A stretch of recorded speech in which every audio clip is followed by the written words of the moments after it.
Hello friends, how are you? कैसे हैं आप सब? I hope you feeling very good. स्वागत है आपका आपके ही चैनल बायोलॉजी फैक्ट्स में। आज हम जुड़े हैं एक नए टॉपिक के साथ, एक नई डिसीज़ के साथ, जिसका नाम है हीमोफीलिया। ये एक जेनेटिक डिसऑर्डर है। इसके बारे में जानना हमारे लिए बहुत ज़रूरी है और ये एक इतनी ख़तरनाक बीमारी है कि मैं क्या ही बताऊँ आपको। ठीक है, इसके बारे में जानना हमारे लिए बहुत ज़रूरी है। फर्स्ट ऑफ ऑल, हीमोफीलिया है क्या? हीमोफीलिया क्या चीज़ है, कैसे होता है, ये सब हम इसके बारे में जानेंगे इस वीडियो में। बट सबसे पहले हीमोफीलिया है क्या? हीमोफीलिया एक ऐसी बीमारी होती है जिसमें ब्लड बहता जाता है और बहता ही जाता है। मतलब कि ब्लड रुकता ही नहीं है और इसका जो ब्लड होता है वो क्लॉट नहीं होता है, मींस जमता नहीं है प्रॉपरली, इसलिए ब्लड बहता जाता है। क्यों बहता है? क्योंकि हमारे ब्लड के अंदर जो प्रोटीन्स होते हैं जो ब्लड को क्लॉट करने के लिए हेल्प करते हैं, ब्लड को स्टॉप करते हैं ब्लीडिंग करने में, उनकी कमी आ जाती है। ठीक है, प्रोटीन्स की कमी आ गई, बाकी जो फैक्टर्स होते हैं उसकी कमी आ गई। इसके बारे में हम जानेंगे, बट सबसे पहले हम सिंपली देखते हैं कि हीमोफीलिया है क्या। हीमोफीलिया एक ऐसी बीमारी है जिसमें ब्लड क्लॉट नहीं होता है, ब्लड बहता जाता है और ये एक जेनेटिक डिसऑर्डर है। इसमें स्पॉन्टेनियस ब्लीडिंग होती है, लगातार ब्लीडिंग होती है। और जैसे कि कोई सर्जरी करवाते हैं हम, है ना, सर्जरी करवाई और उसमें ब्लड क्लॉट होता जा रहा है ना, मतलब कुछ भी हो सकता है, इसमें ब्लड रुकता नहीं है, इट मीन्स। ठीक है, वही चीज़, blood contain many protein called clotting factors that can help to stop bleeding. मतलब ब्लड के अंदर बहुत से प्रोटीन होते हैं जो ब्लड को क्लॉट होने में, क्लॉटिंग फैक्टर को हेल्प करते हैं टू स्टॉप ब्लीडिंग। ठीक है, अगर आप हीमोफीलिया से पीड़ित हैं, अगर आपको हीमोफीलिया है तो आपको क्या करना चाहिए, इसके बारे में भी हम जानेंगे। बट देखा जाए, अगर आपको हीमोफीलिया नहीं है, आपका ब्लड क्लॉट हो जाता है सही समय पर, अगर आप कहीं गिर जाते हो, अगर आपको चोट लगती है तो खून बहता है, तो कुछ समय बाद रुक जाता है, तो आप हीमोफीलिया से पीड़ित नहीं हो, है ना, क्योंकि हमारे अंदर वो प्रोटीन्स है जो क्लॉटिंग फैक्टर को हेल्प करते हैं टू स्टॉप ब्लीडिंग के लिए, ब्लड को रोकने के लिए। अगर आप हीमोफीलिया से पीड़ित हैं, अगर आपको हीमोफीलिया बीमारी है, तो आपके अंदर इट मीन्स उस फैक्टर्स की कमी है, उन प्रोटीन्स की कमी है जो ब्लड को स्टॉप करते हैं, आगे बहने नहीं देते, है ना, तो उसकी कमी हो जाती है, इसलिए ये बीमारी होती है। हीमोफीलिया बहुत ही ख़तरनाक बीमारी है, मतलब कि इससे लगभग डेथ हो जाती है ना पहले। अब तो इसको रोकने के लिए कई चीज़ें आ गई हैं, ट्रीटमेंट्स हो गई हैं, बट पहले जब इंडिया में इसके ट्रीटमेंट इसमें डेथ ही हो जाती थी, क्योंकि ब्लड रुकता नहीं है, ब्लीडिंग होती जाती है। बहुत रोकना मुश्किल होता है, क्योंकि इसमें अगर खून बहता जाएगा तो हमारे अंदर खून की कमी आ जाएगी और दैट्स वाई कुछ भी हो सकता है। ठीक है, majority of time then haemophilia course, majority of the time यानी कि मोस्ट ऑफ द टाइम पे हमारी लाइफ में कब ये होता है ना, कब हमें पता लगता है? पता तो हमें बचपन में ही पता लग जाता है, क्योंकि ये एक ऐसी बीमारी है जो कि जेनेटिकली है, हमारे पेरेंट्स से हमें आती है ना, तो बचपन में ही पता लग जाता है। लाइक 5-6 महीने का जब बच्चा होता है तो तभी पता लग जाता है भी हाँ भी इसे ये बीमारी है। ठीक है, the majority of the cases evolves middle aged, but फिर भी मिडल एज्ड और एल्डरली पीपल और young humans who can recently give birth or in the later stage of pregnancy. This condition often resolve with appropriate treatment. ठीक है, जो majority of the cases होता है कि जो ये मिडल एज में, अर्लियर एल्डरली पीपल में और यंग ह्यूमंस में, है ना, हु कैन रिसेंटली, जिसने रिसेंटली बर्थ दिया है बच्चे को, है ना, रिसेंटली बर्थ बच्चे को दिया है, तो प्रेगनेंसी के केस में मतलब खून नहीं रुकता है ना। मैंने बहुत सी मतलब कि वुमेन्स को देखा है कि जिनका ब्लड आफ्टर द प्रेगनेंसी उनका ब्लड क्लॉट ही नहीं होता, उनका क्लॉटिंग फैक्टर नहीं काम करता, प्रोटीन्स काम नहीं करते, है ना। पहले तो वो ठीक होते हैं, बट कुछ टाइम बाद, लाइक जब वो बच्चे को जन्म देते हैं तो उनका खून नहीं रुकता, है ना, तब उन्हें ये बीमारी कोज होती है और उससे कुछ भी हो सकता है। ब्लड को रोकना बहुत ही ज़्यादा ज़रूरी होता है, दैट्स वाई उस केस में भी ये बीमारी हो सकती है।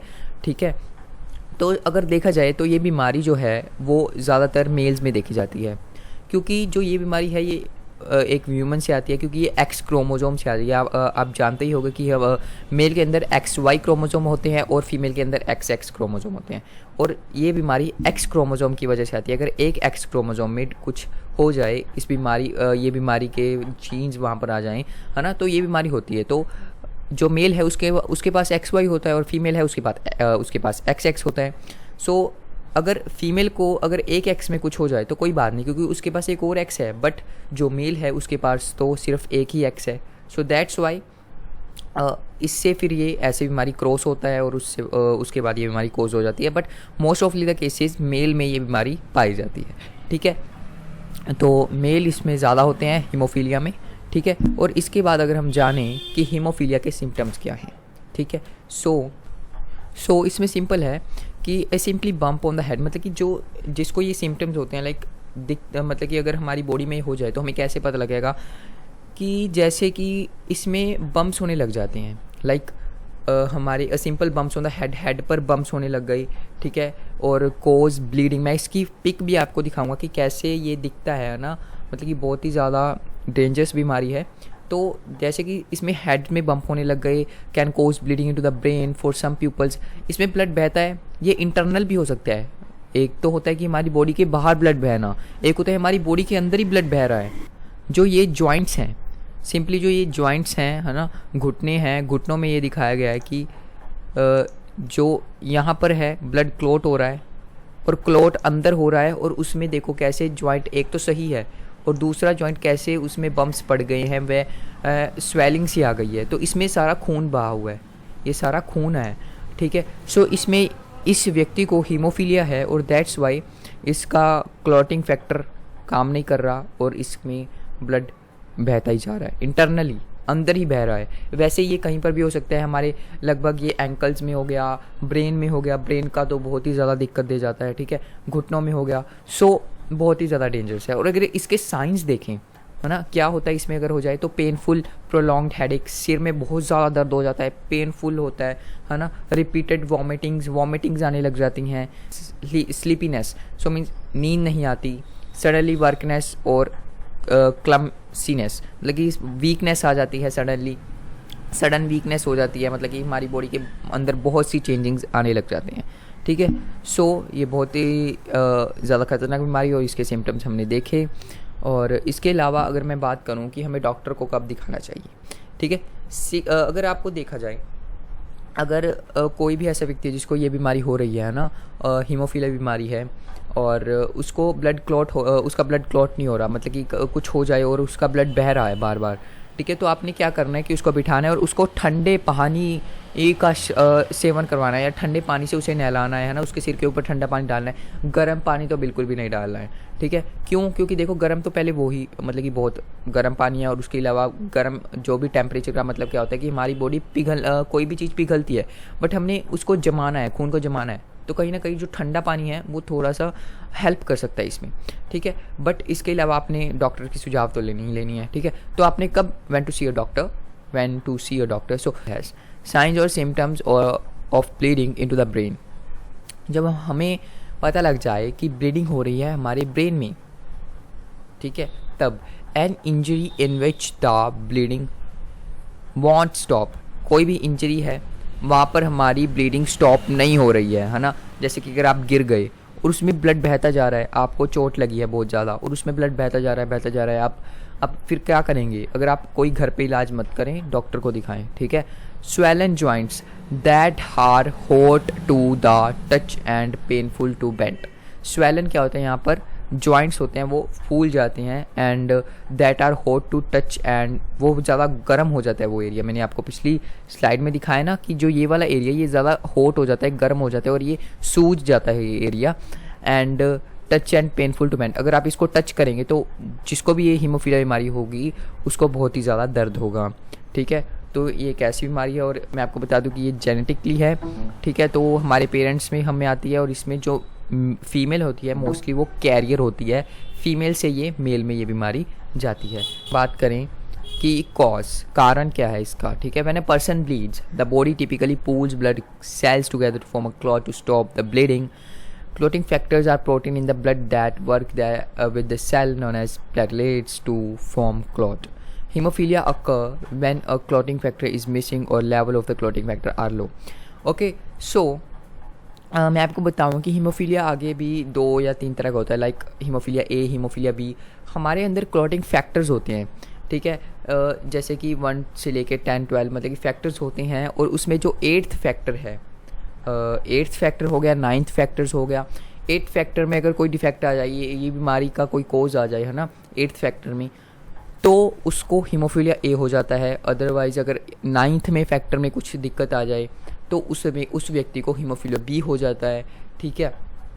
और इसके अलावा प्री हीमोफीलिया भी होता है बाकी सभी को, जो कहीं पर भी ये डिफेक्ट आ जाए बाकी फैक्टर्स में, तो उसे प्री हीमोफीलिया लाइक बीमारी हो जाती है, ठीक है। तो ये हीमोफीलिया भी 3 तरह का है, 4 तरह का है, ठीक है। सो अगर मैं बात करूं कि हीमोफीलिया ए हर 5000 व्यक्तियों के बाद ये हीमोफीलिया बीमारी हीमोफीलिया ए पाया जाता है, ठीक है। इसके अलावा अगर हीमोफीलिया की ही बात करें तो अगर प्रॉपरली अगर हीमोफीलिया की बात करें कि हमारे जो जितनी भी जनसंख्या है 10,000 पर एक व्यक्ति हीमोफीलिया से पीड़ित है, ठीक है। तो ये हमारी एक फैक्टर हो गया, ठीक है। और हीमोफीलिया कहाँ तक रेंज करते हैं हमने ये भी देखा। तो जो पर्सन है इसमें क्या होता है, इसमें क्या बताया गया, कॉज क्या है, इसका कारण क्या है। कारण यही है फ्रेंड्स कि इसमें जो फैक्टर्स की कमी आ जाती है वो फैक्टर्स मिस हो जाते हैं, ठीक है, उनमें कोई डिफेक्ट हो जाता है, ठीक है। सो और प्रोटीन्स की कमी आ गई, सो दैट्स वाई ये बीमारी कॉज होने लग जाती है, यही बीमारी का ये कारण है, ठीक है। और इसके अलावा अगर हम बात करें, ये ज़्यादा इम्पोर्टेंट नहीं है, ये 2 टाइप्स ही हैं, ठीक है। सो इसे आप ना ही करें, कोई बात नहीं, बट आपको मैंने मोस्ट ऑफ द थिंग्स सब बता दी हैं। तो रिस्क फैक्टर क्या है, so the biggest risk factor for haemophilia is to have family member who also have the disorder. Male are much more likely to have haemophilia that can female. मैंने आपको यही बताया कि जो ये बिगेस्ट इसका यही है कि जो हमारे फैमिली मेम्बर्स होते हैं, है ना, उसमें ये डिसऑर्डर हो सकता है ना। और ये मेल में ज़्यादा होता है एज़ कंपैरिजन टू फीमेल, ये मैंने भी आपको पहले ही बता दी ये बात, ठीक है। तो अब मोस्ट इम्पोर्टेंट पार्ट है हमारा इसका ट्रीटमेंट, ठीक है। ट्रीटमेंट क्या है, सिंपली अगर मैं आपको बताऊं, ठीक है, कि हीमोफीलिया का ट्रीटमेंट क्या हो सकता है। पहले तो इसका ट्रीटमेंट नहीं होता था हमारे डॉक्टर्स के पास, या हमारे इंडिया में इसका ट्रीटमेंट नहीं था, बट अब इंडिया आगे बढ़ रहा है तो इसका ट्रीटमेंट भी इंडिया में है। और ट्रीटमेंट में भी बात करें तो इसका ट्रीटमेंट बहुत ही महंगा होता है। तो दैट्स वाई जो हमारी सरकार है, गवर्नमेंट है, तो वो भी हमें बहुत सहायता करती है इस डिसऑर्डर के केस में, ठीक है। सो ये 2 मेन अप्रोचेस हैं टू ट्रीटमेंट के लिए। Preventive treatment where medicine is use to prevent bleeding and subsequently joint and muscle damage. तो मतलब कि देखो, इसको जड़ से ख़त्म करने के लिए अगर आप कहें कि मुझे टैबलेट दे दो तो ऐसा नहीं हो सकता है, ठीक है। अगर आप डॉक्टर के पास जाएंगे, कहीं पर भी जाएंगे, तो आपको कहीं ना कहीं किसी भी चीज़ को पूरी ख़त्म करने के लिए तो कोई देखो चीज़ नहीं बनती है ना, उसको कम किया जा सकता है या फिर उसको वहीं पर रोका जा सकता है, ठीक है, मेडिसिन के थ्रू। सो यही बात का है कि जो where medicine is use to prevent bleeding, मतलब कि जो ब्लीडिंग हो रही है, ब्लीडिंग बार बार हो रही है, उसे स्टॉप करने के लिए, उसे कम करने के लिए, है ना, जैसे कि मसल डैमेज ना हो जाए, जॉइंट डैमेज ना हो जाए उसकी वजह से, तो हम उस चीज़ की मेडिसिन ले सकते हैं, ठीक है। सो आगे क्या है, on demand treatment where medicine is use to treat prolonged bleeding hemophilia is usually treated by a team at a hemophilia hospital department, है ना। मतलब कि जो ये एक डिमांड पर ये ट्रीटमेंट है, लाइक हॉस्पिटल्स भी खोले गए हैं हीमोफीलिया के, वहाँ पर जाकर आप इसके बारे में बताकर, है ना, इसका ट्रीटमेंट करवा सकते हैं। इसके ट्रीटमेंट में क्या होता है, इसके ट्रीटमेंट में भी हम देखते हैं क्या होता है कि प्रिवेंटेटिव ट्रीटमेंट है जो इसका।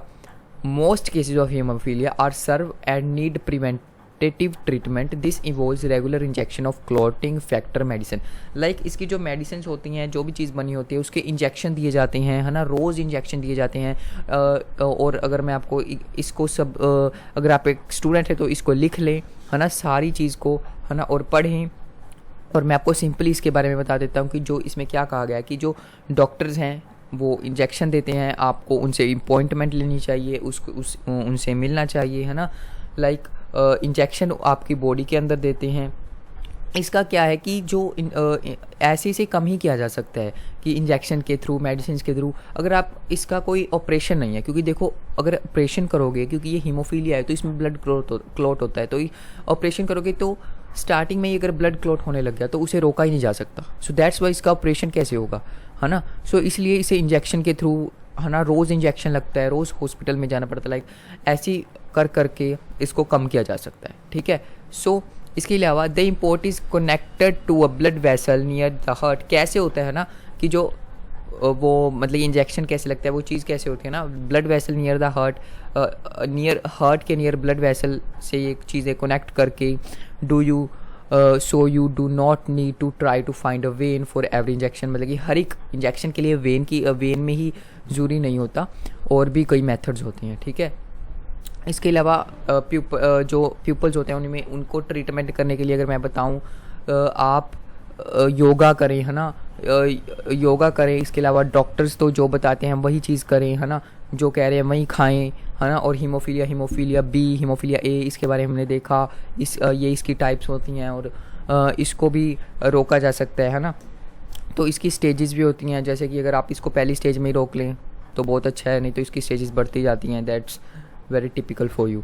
सो दैट्स वाई आज हमने ये देखा कि हीमोफीलिया बीमारी कैसे होती है ना, किस तरह बहती है, इसमें क्या होता है, हमने सब कुछ देख लिया है फ्रेंड्स। और इसके अलावा अगर मैं आपको बात करूं कि आज हमने, एक बार मैं रिवाइज़ करवा देता हूं कि हमने क्या क्या किया।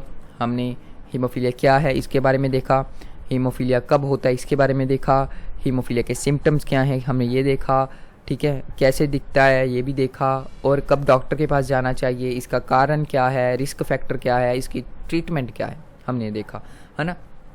तो देखो, ये हीमोफीलिया बीमारी है, बहुत ही ख़तरनाक बीमारी है। अगर आपके टच में कोई है जिसको ये बीमारी है तो उसे कहें कि आप डॉक्टर के पास जाएं, जल्द से जल्द इसका इलाज करवाएं, क्योंकि ये बहुत ख़तरनाक बीमारी है। इसका एंड सिर्फ डेथ ही है और कुछ भी नहीं, ठीक है।